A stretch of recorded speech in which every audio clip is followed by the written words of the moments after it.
जानते हो कि ये नन्हे बालक उस कच्ची मिट्टी के समान हैं, जिन्हें तुम जैसा चाहो वैसा स्वरूप दे सकते हो। स्मरण रहे, माता और पिता का आचरण केवल उनका अपना नहीं होता, उसका सीधा प्रभाव उनकी संतान के कोमल मन पर पड़ता है। आज मैं तुम्हें वो 3 बातें बताता हूँ, जिन्हें बच्चों के सामने करना मैंने वर्जित माना है। पहली बात, क्रोध और आपस का क्लेश। हे अर्जुन, क्रोध से सम्मोहन और भ्रम पैदा होता है, जिससे बुद्धि का नाश हो जाता है।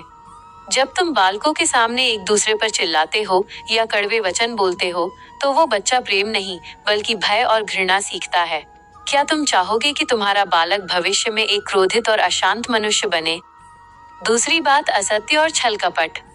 मनुष्य अक्सर ये सोचकर बालकों के सामने झूठ बोल देता है कि वे नासमझ हैं, पर सत्य तो ये है कि बालक तुम्हारी बातों से अधिक तुम्हारे कर्मों को देखता है।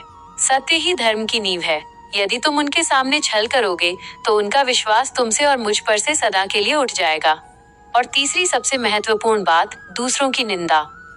जब तुम किसी की बुराई बालकों के मुख पर करते हो, तो तुम उनके निर्मल मन में विष घोल रहे होते हो। याद रखो, हर जीव में मेरा ही वास है। यदि तुम उन्हें दूसरों का आदर करना नहीं सिखाओगे, तो समय आने पर वे तुम्हारा सम्मान कैसे करेंगे? मेरे प्रिय, तुम्हारे घर का वातावरण ही तुम्हारे बालक का भाग्य निश्चित करता है। संस्कार ही वो वास्तविक धन है जिसे कोई चुरा नहीं सकता। इसलिए आज से ही अपने घर में प्रेम, धैर्य और सत्य का दीप प्रज्वलित करो। राधे राधे।